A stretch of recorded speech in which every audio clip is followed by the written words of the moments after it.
എന്താണ് crop circles? Crop circles എന്നാൽ വലിയ വലിയ പാടങ്ങളിൽ, അതായത് ആയിരക്കണക്കിന് ഏക്കറുകൾ വലുപ്പമുള്ള വലിയ വലിയ ഗോതമ്പ് പാടങ്ങളിൽ ഉണ്ടാക്കാവുന്ന വലിയ വലിയ ചിത്രങ്ങളെയാണ് നമ്മൾ ക്രോപ്പ് സർക്കിൾസ് എന്ന് പറയുന്നത്.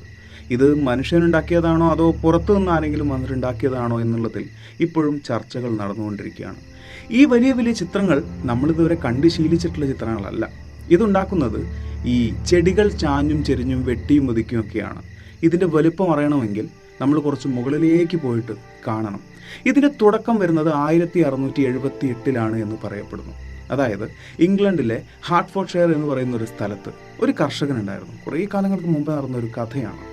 ആ കർഷകൻ തൻ്റെ പാടത്തെ കൊയ്ത്തിന് ശേഷം ബാക്കി വന്ന ചെടികളൊക്കെ വെട്ടിയൊതുക്കാൻ വേണ്ടി കുറച്ച് ലേബേഴ്സിനോട് ആവശ്യപ്പെട്ടു. അവർ വളരെ വലിയൊരു കൂലിയാണ് അദ്ദേഹത്തോട് ചോദിച്ചത്. ദരിദ്രനായ അദ്ദേഹത്തിന് അത് താങ്ങാവുന്നതിലധികമായിരുന്നു. അതുകൊണ്ട് തന്നെ അദ്ദേഹം അത് വേണ്ട എന്ന് വെച്ചു.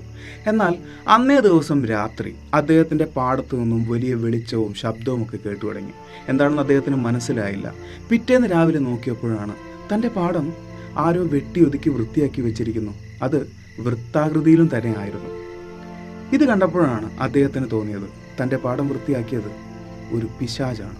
അതുകൊണ്ട് തന്നെ അദ്ദേഹം അതിനെ വിളിച്ചു ദ മൂവിങ് ഡെവിൾ. മൂവിങ് എന്ന് പറഞ്ഞു കഴിഞ്ഞാൽ കൊയ്യുക, വെട്ടിയെടുക്കുക എന്നൊക്കെയാണ് അർത്ഥം. The moving devil.